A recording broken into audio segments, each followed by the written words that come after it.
Hello and welcome to the January 22nd edition of the DRF Players Podcast. I'm your host, Peter Thomas Fornital.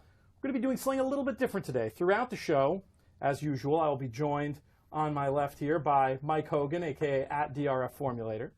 We're going to start the show with NHC Tour winner Jonathon Kinchen coming in, being beamed in from remote from his office in Austin, Texas. A little bit later, we're going to be bringing in Eric Wing to go over this Saturday's publichandicapper.com races. Didn't want to force Jonathon to look at extra races. That was the thought here. So as we're in our Manhattan office battening down the hatches for the storm of the century, we'll be, as we always are, right here talking about racing. We'll start with you, Mike. What's going on? How you doing? Doing all right, just trying to stay warm. Do you have your provisions, your canned goods for the weekend? Are you ready for Jonas? I think we're set. Living in Manhattan, I'm only a couple blocks away from anything I need, and as far as I can tell, the shelves are well stocked.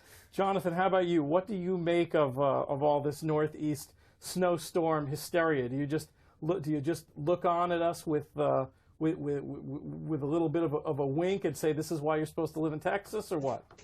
We have ice storms here, and then when we have ice storms, people don't know how to drive. But I have a sweet spot in my heart for ice storms, because if it ices over, then we miss school. And so when I was a kid, I used to love it. And then my 7 years coaching high school football and being a teacher and coaching, when we had ice storms, that means a day off. So I used to, whenever I hear it's coming, I kind of get excited. That's funny, that little giddiness. I think some people have that about the snow still for a similar reason. Well, Jonathon, we haven't had you on the show since your NHC Tour win. So first of all, congratulations. Let me ask you this. Was it ever in doubt? I think somewhere like in the back of my brain, I thought there was no way I was going to lose, but oh my gosh. But on the exterior, I didn't want to, it's just like you don't want to say you're home when a horse is winning by 7 at the 16th pole, because you've seen jockeys fall off or horses jump the rail or whatever. So it's like, I was hopeful, and I thought I put myself in a good position, but Tommy Mastis made me sweat a little bit. He could have had a couple of good days in a row, and it could have been a problem for me. But I was fortunate to get myself in a good spot early, and I could just kind of ride the wave in. Now, as the NHC Tour winner, you won $75,000. You won a seat to next year's NHC. But perhaps most important of all, you've won a chance at a $2 million bonus should you go on and win the NHC itself. So you're the only one in that room sitting there playing for potentially $2.8 million. How important, if you rank the prizes that go along with the tour, how important is that bonus to you? For obvious reasons, the bonus is really important. I'm excited. I'm more excited for the trophy and the speech, really. But I like it. You picked what was behind door number 4 there. That's right. good. Well, because those are guaranteed, right? The 2.8 got to be lucky and have some racing luck involved there. But no, I'm excited. It's in this game, I've always said in racing, one of the most fun things is looking at will pays, right? When you have a pick 3 or pick 4, pick 5, pick 6, and you're alive.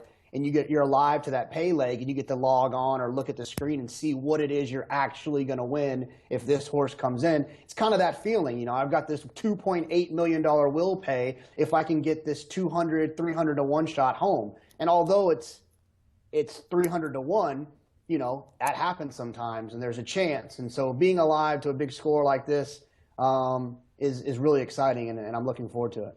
I have to say, based on your past performances, 300 to 1 may be the mathematical odds, but don't you think you got a little better shot than that?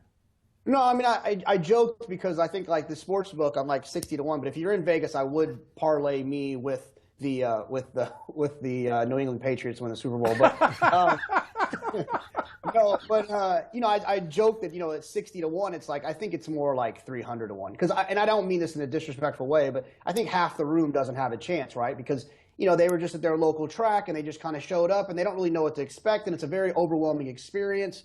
They're going to show up on Thursday morning and get one of the paper forms and open it up and say, okay, let's try to win $800,000. And it just doesn't really work that way. And so I said like 300 to 1. I don't know. I guess I wouldn't get mad if someone said I had a better chance than that, but that's kind of what I look at it as.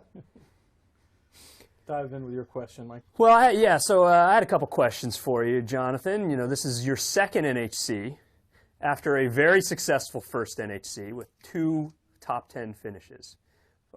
So how, if in any way, are you preparing differently this year than you did last year?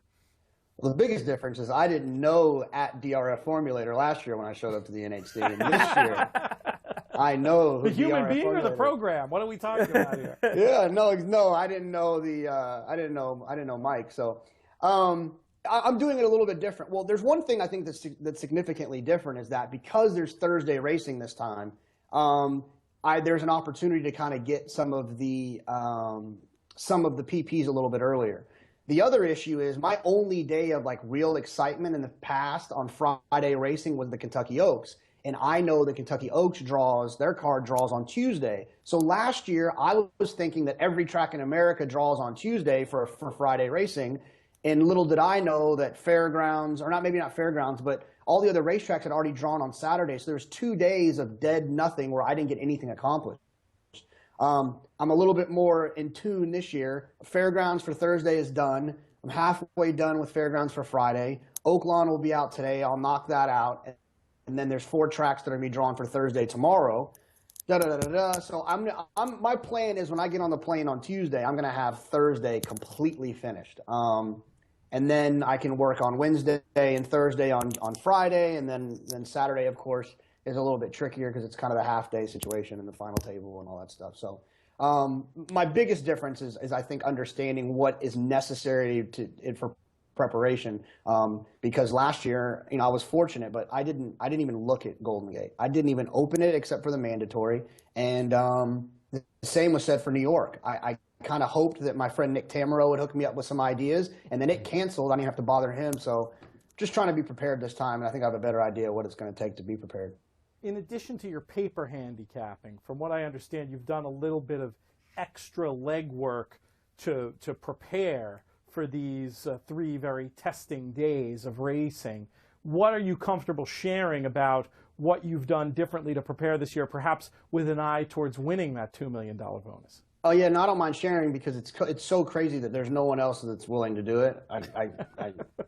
So I made this plan that I was going to watch every race at every track from December 1st until 3 weeks out. I wasn't going to worry about the 2-week run backs. They're going to be there. There's going to be horses that are running back off of 2 weeks. I'll find a way to watch those replays. And so I just try to watch those because essentially I wanted to have trip notes already written out so that when I saw a race that I felt like I would normally watch the replay, I don't have the time to watch the replay, and having a note there would be really beneficial. So, sure. But to be honest, it was such a daunting task. I got a little bit behind, and actually 2 days ago, I had to literally sit down for a second and say, Jonathan, you're not going to be able to watch them all. So just abandon the idea. Instead of trying to cram it in the last 2 days, take your time, keep your brain fresh, and then just save all of that mental energy for when the PPs actually come out, and then just do as much as you can before you get there. And so, but I got a lot done. I did some jockey tracking, so I know who some live jockeys are who put horses. I did a thing where I actually got this from a friend of ours, both Mike Maloney in Lexington, Kentucky. He let us know a little bit of a trick he does where he follows jocks even if they don't win, just kind of letting little notes about where they're at. And I kind of took it a step further and found jocks that were doing things that the horse wasn't supposed to do on paper. For instance, putting horses on the front that didn't project to be on the front. And I have this long list of jocks that really will do that. And I think that's really big when I'm trying to utilize maybe a speed horse, a long price speed horse, to know that this guy is going to put him on the front for me. So I did a lot of stuff like that just to try to save a little bit of workflow, get a little bit of an edge on some racetracks that I don't typically play. But I figured it's probably worth it in the end. I would say so. Were there some surprises in those names you came up with? Was it just leading riders coming up over again and again, putting their horses in the right spots? Or do you think that you have some more under-the-radar jockeys who might be able to help you out bringing some prices home in an event like the NHC? Yeah, and right. I think that there's a lot of different surprises. It was like, oh, wow, I thought he was really good, and he's actually kind of bad. And then it's like, oh, wow, I didn't know he was that good, or I don't even know who the heck this guy is, and he's like on the top of the list of good rides, just having his horse in good positions. And so it helped. I learned a lot, and I got to become familiar with a lot more of the jocks at different tracks. And obviously the horses are what matter. But how often do you see a horse player mad about the ride he just got, or mad because the jock did this or jock did that? And so, I have an idea at least of who can kind of help me with what types of horses.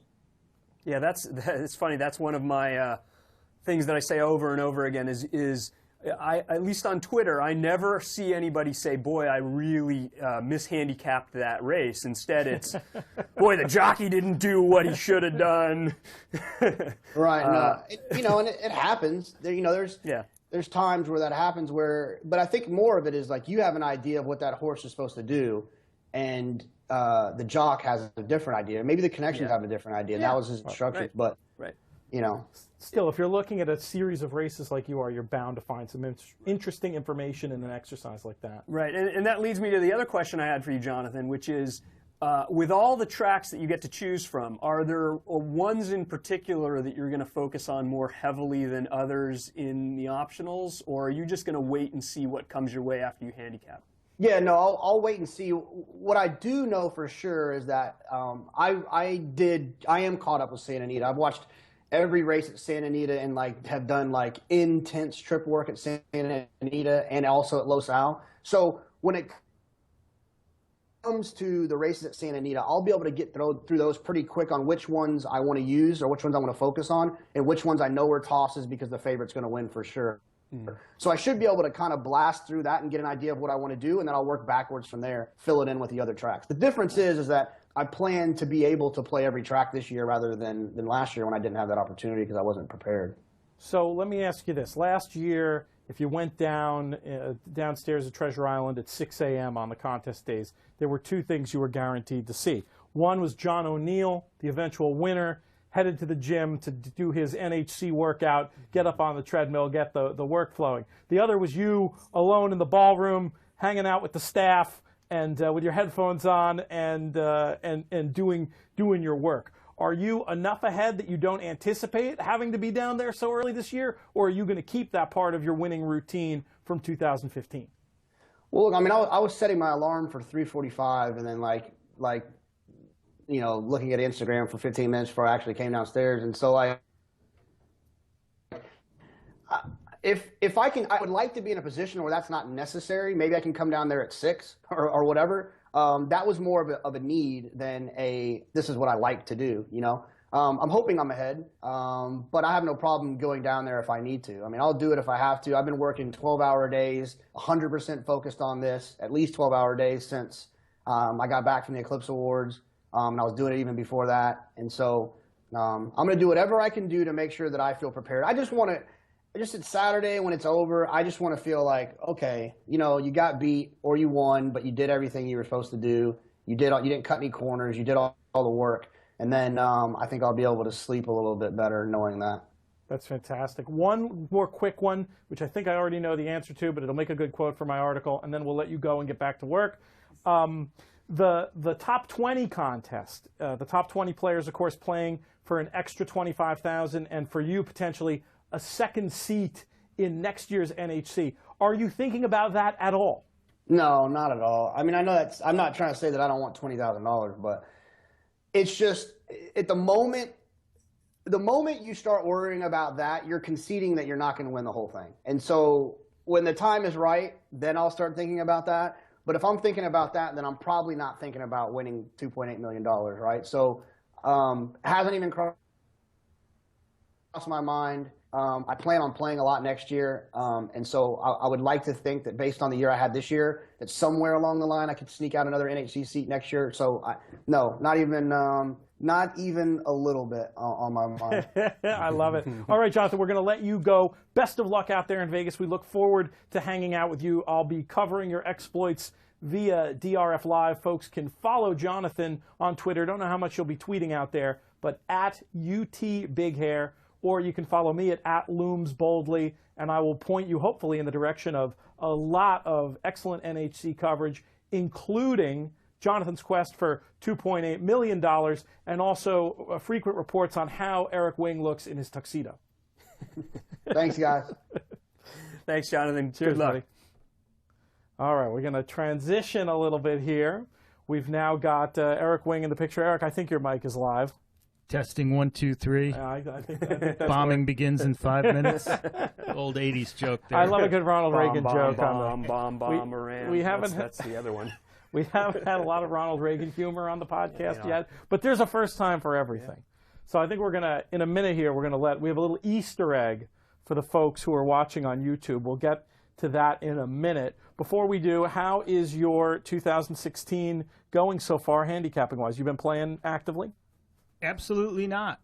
Absolutely not. I've made a couple of plays as Mike and I, but this is the time of year where historically I take a mini sabbatical that pretty much lasts until I get to the NHC, where I'm hit with so many tracks and people next to me with great opinions that I wind up playing more regularly. But, 10, 15 years ago, I found I wasn't doing that well in January, so I said, the heck with it. Smart. I just take a couple weeks off, kind of recharge. So this is sort of my quiet period. Okay, and that's fair. I'll only play if something special pops up. Now, you have a lot of responsibilities out at the NHC. You help choose the mandatory races. That's something you've done since the beginning, right? Not since the very beginning, since about 05 or 06. Okay, but still a good chunk of time. You're also sort of the master of ceremonies. Now, you do that throughout the days and also at the event, too, that will be happening in the ballroom, the championship event on Saturday night. Tell us about what your days, how does that work, being the MC of an event as sprawling and complicated as the NHC? It's a lot of fun, first of all, because I love everything about the NHC, and the work that goes into it is a labor of love. It'll start for me in earnest on the plane ride out, whereas Jonathon is handicapping, looking for winners, I'm handicapping every race of every track, looking for great races that would make good mandatories. So I'm doing what he does, what he'll be doing, but in a different way. Yeah. Maybe not quite. I'm not taking as deep a dive as someone like Jonathon will be, but I'm looking at every race. So by Tuesday, we start with our first meeting for Thursday. We try to do it 48 hours out if we can.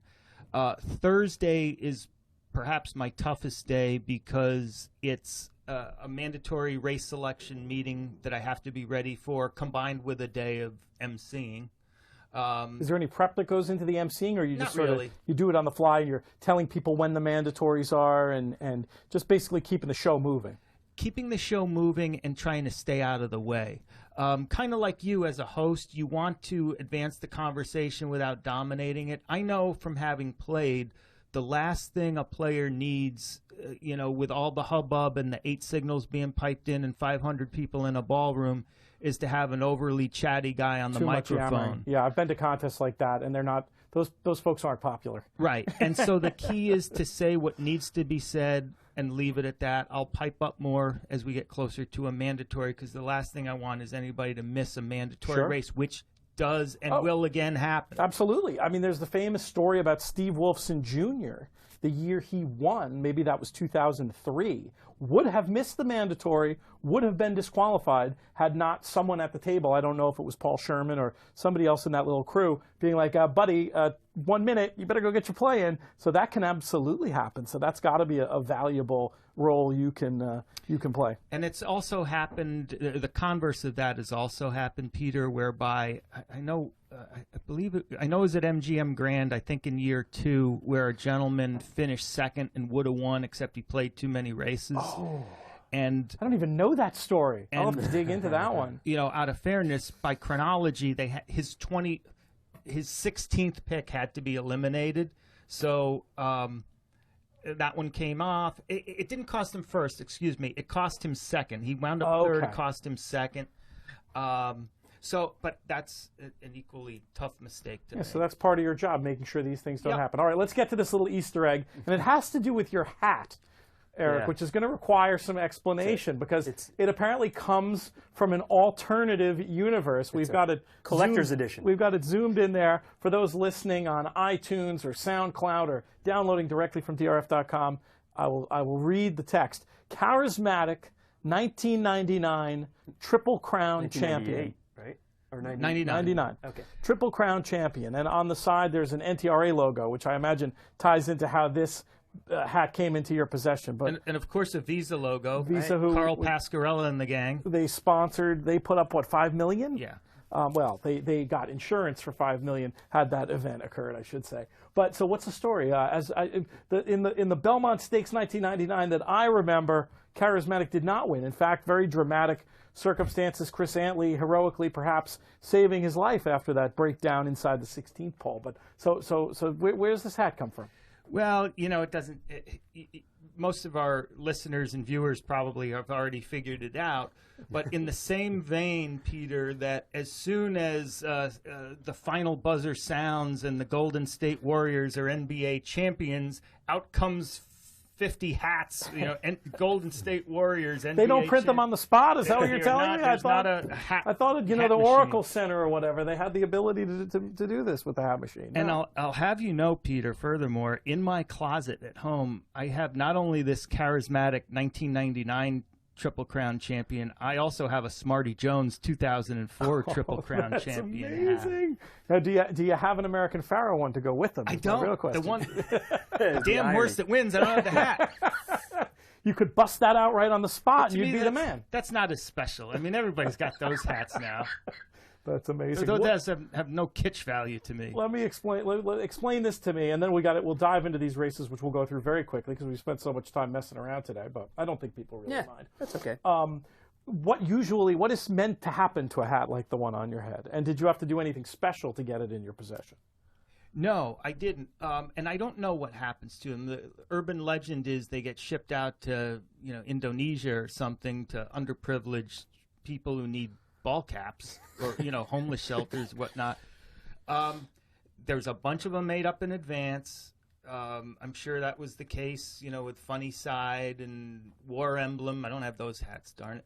But I don't know what happened. You know, one of the industry apparel providers has them in advance. They've done the math. They figure the advantages of having them on site, being able to sell them as tens of thousands of people exit the track warrant the risk. It's like a double win bet, right? You know, you make two bets at 8 to 1, and one wins. You don't worry too much about the one that lost. It's a sunk cost. But yeah, so I don't know how many are made and where they go afterwards, but they are made in advance, and at least I have Charismatic and Smarty Jones. That's pretty fantastic. All right, let's talk about the 7th race at Tampa Bay on Saturday. The Gasparilla as well? No, the 7th and the 9th is what I wrote down, unless I got it wrong. Eric, right. Are you with me or with Mike? I'm with you, Peter. Okay. Did you look at the 7th and 9th? I looked at the 6th and 7th, okay, so I can. That's all right. We need to go quickly anyway, so you can be excused from the conversation of the 9th if you want, or you can look at it quickly, and if you have something you've been waiting for to run back, that works. But this is the Pasco. It's 7 furlongs. It's 3-year-old colts. Eric, as our guest, we'll have you start here. This is the first of the 4 public handicapper races. Of course, public handicapper, a free contest. You can enter at any time. In addition to the 3 main contests of the year, there are weekly and monthly prizes. So don't just say, oh, well, I missed my opportunity. Dive in right now. Last week, in fact, several players picked all 4 races correctly and won, I think, a 10-pack of DRF PPs, either classic or formulator. So, and again, it's a free roll, and it's great practice making you become familiar with circuits that you don't always play. I mean, I enjoyed handicapping Tampa just because it's so novel to me. But Eric, what did you come up with here in the Pasco? First of all, I found it novel. We'll be talking about 2 Tampa races, and they're both dirt races, no grass. Right.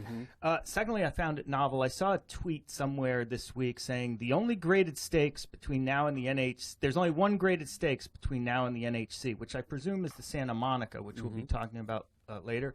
So based on this assortment of 4 races, I'm going to go out on a limb and say this is the weakest weekend of stakes racing we will see all year, because these races are sort of scramble mind-bender types to me with lots of possible winners. But in the Pasco, and I look at these races with one eye on the morning line too, nobody really jumps out at me as being all that good, with the exception of number 2, Awesome Slate, who is the Northlands Park shipper. And I think people might dismiss a little bit only because he looks a little bit like some sort of sideshow freak coming, having run a 3.5 furlong race. But, you might notice the horse only wins. He's been transferred to Brian Lynch, who is a very competent trainer, even if he's known more as a grass trainer. He's fast. He's won beyond this distance even. He's first-time Lasix. He's 8-1 on the morning line. I see no reason to look beyond this horse in the Pasco. The only other horse I'm even going to mention is The Right Thing, number 9, who's 15-1. And, last race in the slop going longer might have been too far for him, but 2 back, he in a 1 other than allowance, which, by the way, puts him in pretty good stead class-wise with these. He did run a respectable third, going a little bit longer against Synchrony, who came back to run a nice third in the Smarty Jones. Everybody's wise guy horse for the Synchrony for the series of races out there in Arkansas. So you'll be taking a look at The Right Thing as well, and your top pick is number 2, Awesome Slate. Mike, how did you see this one? I was kind of with Eric on The Right Thing. I think he might be a little overlooked. The lone win came in a maiden claimer at Keeneland, but that race came back live with 3 next out winners. I saw what Eric saw. He ran behind not only Synchrony in that race 2 back, but Uncle Walter, who was your pick in the Lecomte, who ran a nice third. Yeah.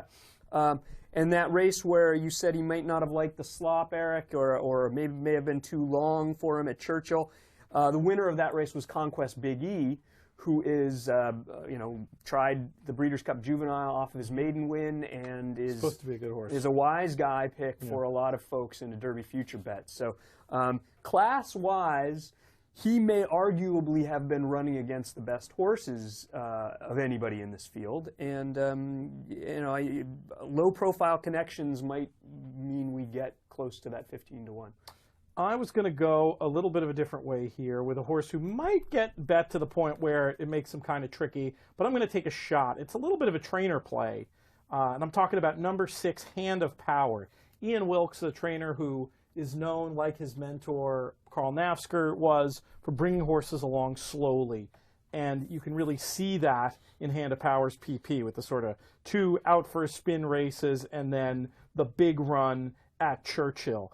And I also used Formulator to in a way, this would have been good for our webinar that we did the other day. Folks can check it out on check that out on YouTube. What did we call it? How can they find it on well, if you go to drf.com/YouTube, it will take you to the DRF YouTube channel, and it'll be one of the first uploads there. But it's the Trader Stats Formulator webinar. And here's an example of how Formulator can tell you a much deeper story than just the stats printed in the bottom of the PP. If you just look at Ian Wilkes' numbers with this type of layoff, you're going to see that he's 13%, not terrible, not great, with a 83-cent ROI, not very good at all. But if you go ahead and filter that for just Tampa Bay on the dirt, you suddenly get 5 for 16, which is 31%, and a much more robust 1.95 ROI. So those factors, coupled with the work tab, and the fact that I think this horse could work out a trip, I was hoping that, Eric, your pick, Awesome Slate, might get hooked up with Morning Fire and maybe Formal Summation, who, while he closed last time, I think has a lot more tactical speed than that and just got slammed at the start last time. I was maybe seeing a scenario where the 1, 2, and 4 set it up for number 6, Hand of Power. I'll take a longer look at your guys' other pick you mentioned, The Right Thing, and maybe you look to use underneath in some exotics as well. Here's my concern with Hand of Power. Sure. I don't know if you looked at that last race, that maiden win, where it was impressive. He beat 10 rivals pretty easily. Races come back somewhat weak, though. The other concern about that was I think that was an outside day. Yeah. So he might have been flattered a little bit by the way the track was playing. Yeah. But, it's more a question of, I think, maybe it wasn't quite as good as it looked, but I still think it was a pretty solid effort that I believe, based on Wilkes' training methodology, he'll improve off of. Right. But, you're not wrong to question that That's race. my only concern at a short price. Yeah. So depending upon the odds. 7-2 would be square, but if he, I don't know, if everybody worries that Morning Fire, I'm hoping Morning Fire is just going to get hammered here. And that the price might be close to the 7-2. But if everybody's concerned about Morning Fire staying the 7, that's another thing I like about Hand of Power is the ability to get the 7 furlongs here. We'll see. It's definitely the price. If the price is 3-1 or better, I might have a little bet on Hand of Power. Fair enough. Let's move on to the 9th race at Tampa. Now, Mike, you've not to make you feel bad, but No, you haven't looked at I this? haven't really looked at this, so We'll just skip you on this yeah, one. you can. Is that You going to can be the skip easiest me. thing? Yeah, that's all fine. right, Eric. We're going to make you start again then. And what'd you come up with in the Wayward Lass, this 1 1/16 race for older fillies and mares on the dirt at Tampa Bay? Not a whole heck of a lot, Peter. It's an ungraded stake, only a $50,000 purse. I think the logical horses in here all are rather legit, and by the logical ones, I would say the big buyer horses that jump out, namely the one Joint Return, who was last dirt race was a nice 86 buyer in the Grade 3 turned back the alarm at Belmont. That's sort of a buried fig, good figure in a nondescript running line. Agreed. Also, the number 3 Savings Account, who's got a gaudy triple-digit buyer showing 5 back and a race 2 back in the Grade 1 Zenyatta behind Beholder. That certainly classes up favorably with this bunch. And also the 8 Tiger Moth is coming off a nice 86 buyer for Pletcher, having won at Gulfstream, and this seems like a modestly logical spot. The only horse I saw that to me was a little bit clever was the 4-horse White Clover at 8-1 for Rusty Arnold. His buyers are on his best day comparable to these, but the one thing I noticed is that 5 races back, once he started running 2 turns on a regular basis, she got better. Starting with the Our Mims at Delaware, and then she ran a nice race in the Monmouth Oaks going 2 turns. That 7-furlong race at Charlestown is a 2-turn race because it's Charlestown. Last out a sprint at Churchill, I'm willing to excuse. If she can run back to that 85, she'll give the other 3 I mentioned a good battle. And at 8-1 in a contest, that's who I would be playing in a mandatory race. I had sort of 2 picks here, and White Clover was one of them. My angle had to do with the pace. I'm sort of hoping that based on this work tab from Payson and based on some of the running she's done in the past, that she might actually be able to make the lead here. Those logical horses you mentioned that are going to take a lot of money are all sort of more come from behind types. So I was just trying to get clever and see if Victor LeBron could maybe get ambitious and put White Clover on the lead in addition to those other factors you mentioned, Eric. The other one I'd be considering to make my top pick, I haven't really chosen between these 2, but it's funny. You're going to think I'm the world's biggest Ian Wilkes fan because it's another Ian Wilkes runner, number 7 Street Song. And the angle there for me, I think that last race was a little bit better than it looked maybe. The trip note here says 3 wide, but I thought I had her as being 4 wide on both turns in that race. And I think she probably ran better than the winner Kinsley in a spot where she was just a shade over even money. That rivalry opposes today, but I'm pretty confident in saying it was Street Song who ran the better race. This is another one who I could see maybe getting a jump on some of the deeper closers in here, has run some figures fast enough, and could maybe be I don't think on the lead, but near enough the lead to make a little impact turning for home. So for public handicapper, I'd probably flip a coin between White Clover and Street Song, and my real life bet would probably be a double win bet between those 2. I actually have a question for you, Mike, because you made a comment you made a comment the other day on the webinar that was, or maybe it was even on the podcast last time, but it amused the hell out of me, and it was talking about Todd Pletcher. Okay. And this idea that sometimes when it comes to Todd Pletcher, what happens at Gulfstream stays at Gulfstream. Is that your line, or did you steal that from somebody? Oh, I probably stole it from someone. Okay. I don't know how clever I am. I loved it. But the reason I bring it up is Tiger Moth, who we talked about before, who I think is utterly logical on paper, the third of those 3 horses that Eric mentioned. But, it did seem that Gulfstream race was better than the other form. Now, is that a question of just an improving 4-year-old, or did that have something to do with Gulfstream? I don't know. Maybe it was enough for me to try to take on Tiger Moth, or at least not press Tiger Moth at any kind of short number here in the Wayward Lass. Yeah, I thought Tiger Moth, last race was her best race, but not dramatically so. So I, just chalked it up to maturity. Yeah, which I think is reasonable. That comment of Mike's, more than anything else, I just wanted to, I was hoping he said, no, I made that up, and I was going to be like, that's genius. We're stealing that. We're using that all the time now, but I guess... I may have made it up for all I know. I don't know. The other thing, again, I haven't done the deep dive on this race, but the other thing I would be concerned with about Tiger Moth is, why is she at Tampa rather than targeting some of the bigger races, say at Gulfstream? And also, Pletcher is entering another filly in the race in Kinsley.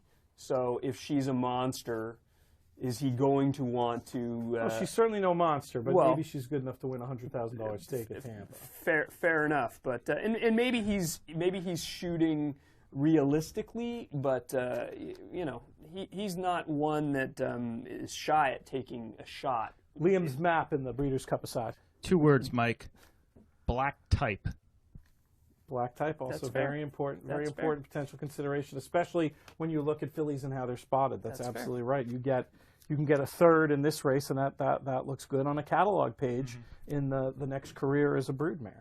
All right, speaking of Gulfstream, and speaking of Todd Pletcher, I can do my analysis of the H. Allen Jerkins really quickly, and I'm sure hoping you guys disagree and tell me I'm nuts, because my opinion is so boring. But it just looked to me like Charming Kitten here for Pletcher, the number 1. Was absolutely nailed on and going to be extremely tough to beat at a short price. Usually a 2-mile race, I'd try to come up with something clever, some breeding angle, some trainer angle. I'm sure hoping, Mike, that you can tell me why I'm wrong. Well, no. I mean, I think. Look, they made him 6-5 on the morning line. He may be probably going to be odds on. I mean, he is 4 to 5 might be value. 4 to 5 might be value, but I wouldn't be betting it necessarily, because look, there's a scenario where he can lose. I mean, these horses don't necessarily normally run this far, and though he's won at 2 miles, and though he's won at Gulfstream, strange things can happen. He's your most likely winner, but I'll probably take a shot with St. Albans Boy, who ran behind him. The great St. Albans Boy. Yeah. I think he's been on the podcast, as many times as any horse not named American Pharaoh. Well, yeah, there was who was that Argentinian horse that you were on for a little while? Oh gosh, I blocked it out, but I know exactly who you mean. I was actually in my recent trip to the UK. I actually went to St. Albans. Oh, did you? I did, and it did not have to do with my avowed fanhood of St. Albans Boy, the horse. My great friend, a pro punter over there, ABD, lives out in St. Albans with his wife and child. He's a great guy. I went out there. We drove up to watch one of his horses run at Southall, actually, and then came down and had dinner in the town of St. Albans. It's a cool little place. Yeah. And of course, the whole time I'm there, I'm thinking of, I guess there's some connection to St. Albans Boy. Well, but isn't there a New York area St. Albans? Am I making that up? I thought it was Vermont. Vermont? Yeah, and that's why I was going to, how do we know that the connections aren't big Catamount fans here? You could absolutely be right on that. But let's talk about St. Albans Boy from a handicapping perspective. Well, at one point, I declared that he had excuses for his last 6 races. Yeah. Since then, he's not won, or no, it's not true. He did eventually win in the Laurel Turf Cup a day when I was not playing. But still, he gets a lot of St. Albans Boy-like running lines where he runs kind of okay, finds some trouble, and doesn't win. Well, and look, he finished 3.5 lengths behind Charming Kitten in his last start. He's going to have to do some running in order to turn the tables. I'm just hoping he's one of these horses that wants as long as he can get. And 2 miles is as long as he's going to see unless they decide to take him over the jumps. So which might not be a bad idea, actually. Right, actually. Find me on Twitter if you're interested. I know a guy. But I'm just hoping he just looks like a horse that wants to run all day. I'm hoping that maybe Charming Kitten doesn't quite want the 2 miles at Gulfstream, the 4 turns. He did 2 miles at Belmont, which is 3 turns.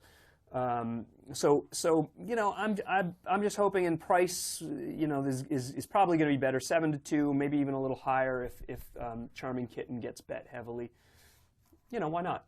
I mean, I couldn't make a case for any of the long shots. How about you, Eric? Did you find something other than the first 2 choices in the H. Allen Jerkins? Yeah, I'm properly respectful of Charming Kitten in here. Picks up 6 pounds, which isn't a plus going 2 miles. True. The only other horse in the field I could make a case for was the 3 Morning Calm. Even a cursory glance at the PPs will show people that he seems to do his best running at Gulfstream. 3 for 9 on the Gulfstream turf, 1 for 9 doing everything else in life. I actually used this horse in the Belmont Gold Cup, so I had half an eye on this one and 2 or 3 others in that race. And he actually ran okay going 2 miles. He was on the rail the whole way around when the first 4 finishers were all like in the eighth path, which doesn't in itself mean anything. But I thought that 2 mile race was okay. He's one off a layoff from Michelle Knee-High, who is 5 for 23 last 5 years going 1 mile and 3/8 or longer. And even better, 5 for 15 when going 1 mile and 3/8 or longer at Gulfstream Park. So Look at you with the formulator work. I like it. You take a tool and different people can see different things, perhaps. The other thing I'll note that made me kind of cinched me in terms of Morning Line being the right gamble in this race. Morning Calm. Morning Line Calm. was a couple of years ago. Morning Calm is that in that last race, which kind of, one might say, maybe he needed the race, he's a dud, blah, blah, blah, is, there was a horse that kind of ran alongside this horse for most of the McKnight, and that was Manchurian High, who was 9th early and finished 6th in the race. He came out of that race to run to win the Sunshine Millions turf with a 100 buyer. So, to me, all the little arrows for a long shot point to Morning Calm. So I would bet this horse to win and play him underneath in an exact underneath Charming Kitten. Here's another angle on Morning Calm. The paces in those races, 2, 3, and 4 back, were kind of notably slow. Yeah. So you could maybe even keep going back and make excuses if you want. Now, granted, a slow pace very likely here as well, which is why, despite that, I still couldn't go in this direction. But if you got to pick a long shot, I think that's a pretty good one. And I do like your exact idea.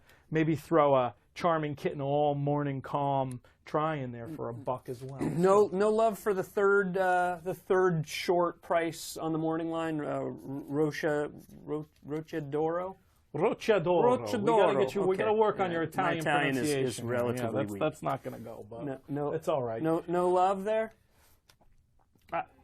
Not parimutually speaking. This looks fine. I mean, I'm always skeptical of. I think he's going to be the wise guy horse. It could be. I think he's.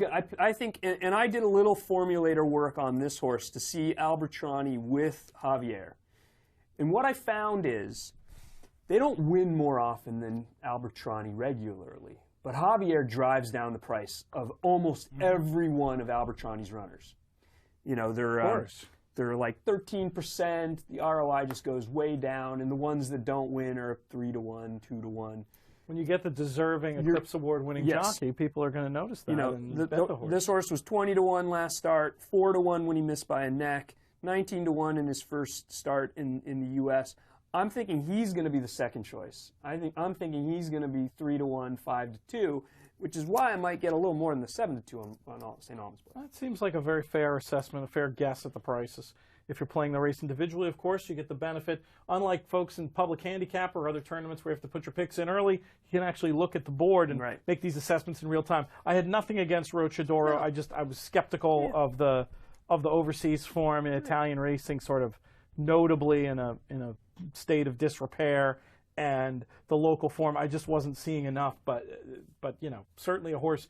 If we were playing a pick four together, you wouldn't have to twist my arm too hard to make a B or a C. Could run well, and the Castellano on is a major jockey improvement compared to the ones who've been riding this most recently. We talked about that the race that Manchurian High won, the Sunshine Millions turf. Yes. This is a perfect example of what I was just talking about actually last week, and it sounds like I'm going to be making excuses for my pick who didn't end up running well, but there you have it. So Castellano was on My Point Exactly, who was something like 10-1 on the Morning Line in that race, and was therefore my selection on the show. Meanwhile, Manchurian High 6-1 on the Morning Line, or maybe even shorter.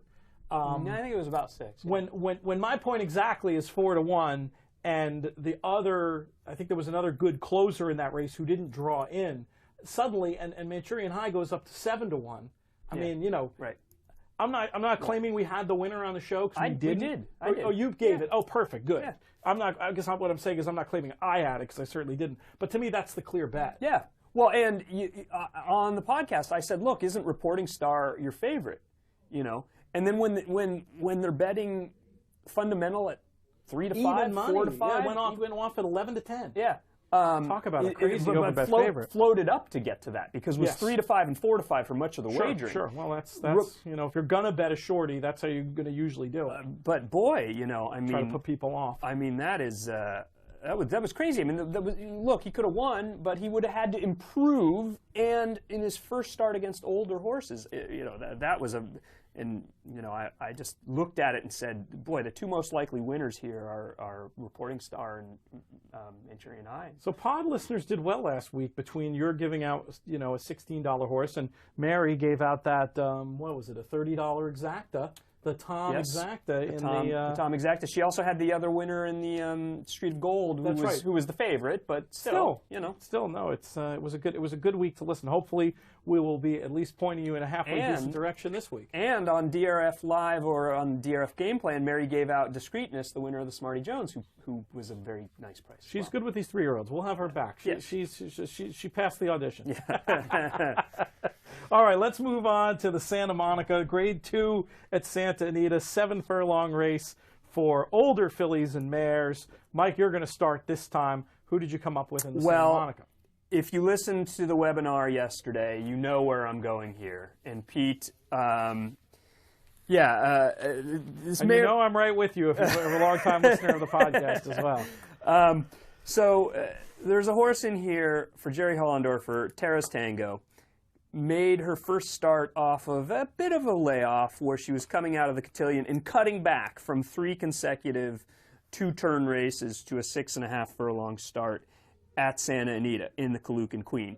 And in that race, I was against her because I saw this as a cutback in order for Hollendorfer to move forward again to a 2-turn race. She was second by a nose in the Summer Oaks to Stellar Wind, who of course is the champion. I'm sorry to bring that up again because I know you were on her that day, as was I. This is a grade 2 placed, nearly grade 2 winning filly going long. I thought for sure Hollendorfer was going to stretch her back out. And sure enough, last week he enters her in the La Cañada, 2 turns at Santa Anita, but he scratches her. And then re-enters her here in the 7-furlong Santa Monica.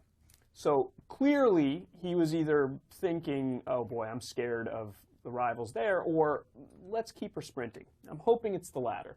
Because in Formulator, I took a look. Second start off a layoff, dirt sprints, graded stakes, last 5 years. Mr. Hollendorfer is 8 for 13 with a 5.43 ROI. That's good, right? That's pretty good.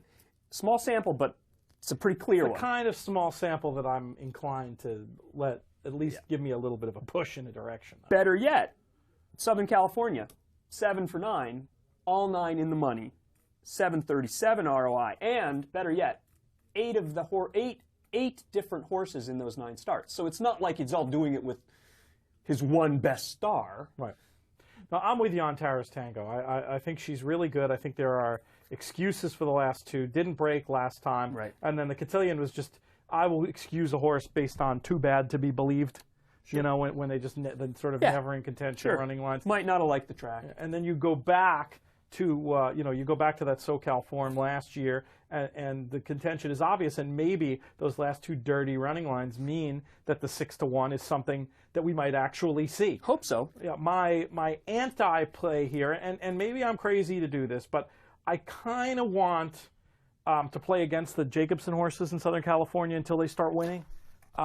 Fair position. Yeah, I mean, maybe that's going to bite me. I'm not saying Room for Me can't hit the board, but I'm going to look to play out of the top slot and probably mostly play out of the exacta here and do a whole lot with Terrace Tango in those top 2 spots. Eric, where did you land in the Santa Monica? Mike, did you want to interject? Yeah, well, I was just going to pile on. Not only in Santa Anita, but anywhere outside of New York. Last 5 years, Jacobson is 1 for 20 in any graded stake outside of New York. He's only had 4 others hit the board.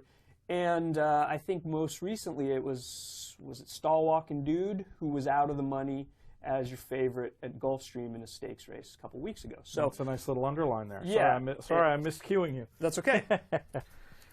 Host troubles.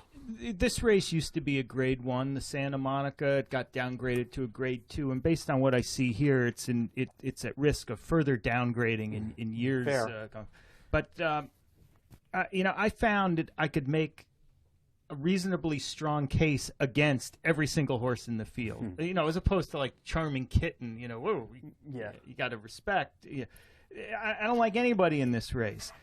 And Tara's Tango, I was really torn on. I don't know what to make of this horse, because if she's close to the 6-1, you could make a very good case for betting this horse for all the legitimate formulator I was hoping we reasons. just had. Yeah. I look at this horse and take a different negative view for completely different reasons. Mike sees, and you see the formulator stats and the turn back and the yada, yada, yada. I see a gappy, unbridled song who's going the wrong way. Yeah, that's fair. I mean, sometimes Right. I think because that's the concern. Right. Because of the break issue last time, I'm willing to forgive that race. But you know how it is, especially, and for whatever reason, this is the case more with fillies and mares than it is for colts and geldings. But a lot of times, they can peak in their 3-year-old year, and they go the wrong way, and it's just, my friend Frank Scatoni and I call it when mares gone wrong, mares gone wrong, or when mares go wrong. They often don't come back into form. She's young enough, she's got the right trainer, she's got the right stats, that at 6-1, at 9-2, at 4-1 even, I'm willing to take a shot here. But if this time doesn't work out, no more excuses. Then I'll be in your camp. And this is where I'm going to trust Mr. Hollendorfer. Off of that seemingly dull start in a listed stakes in the Kalukan Queen, where she didn't even hit the board, he's moving her up into a Grade 2. A move that seemingly has worked well for him in the past. He has some confidence in her. He could step back. Look, she's eligible for non-winners of 2 other than, or another listed stakes. So It's hard, it's hard, Mike, because you're right, and could have run in the La Cañada, could have run in the La Brea. They're all graded races, so there were 3. Sure. There were 3 spots to pick from. And look, she's already graded stakes place, so she's already got that black type. Right. So maybe he is playing a guessing game on distance. At any rate, there were enough question marks that's fair. Made me look elsewhere. Yeah. And I have no confidence in this horse. I doubt I would bet this horse, but in a contest, I would strongly consider using the 3 Kiss at Midnight, who seems maybe a cut below on sex appeal or talent, but at some point you want a high-priced horse who's going to win or hit the board, and this horse is 10 for 10, hitting the board with 9 of those 10 being first or second place finishes. She's just the kind of stereotypical or prototypical closing sprinter who I might add is can't bet closing sprinters, but finds herself in what I would consider a distance/surface challenged field. Yep. Almost every horse in this race, with the possible exception of Tara's Tango, there's a question about dirt or a question about 7 furlongs. To me, you got a horse who's, if nothing else, might be a few points shy on the Beyer figure parade, but is nothing if not consistent. And, as newspaper handicappers are fond of saying occasionally in their pithy way, we'll be flying late. I absolutely love as an underneath key. I think she makes a ton of sense to hit the board, and if you're going to play something at a big price to hit the board, you might as well have a little bit on the nose as well. Well, and she finished ahead of our horse last time too. Yeah, so well, that's true. I'm sort of trying to chalk that up as a non-effort. I didn't mention that. I didn't want to make you guys feel bad. All right, that's it for today. Thank you guys so much. Thank you, Eric Wing. Thank you, Mike Hogan. Weird schedule next week. It looks like Matt Bernier and I will be doing something podcast-wise from the ballroom in Las Vegas on probably Wednesday. It might be a 1-show week, or maybe we could beam something in on Friday morning. We're going to play next week a little bit by ear because of all the NHC chaos. But you can follow along with all the action on DRF Live. We're going to have a ton of coverage of those races with Mike and Dan here in the studio, with me and Matt out there in Las Vegas. And we hope to join us then. We thank you for joining us today. And until the next time, may you win all your photos.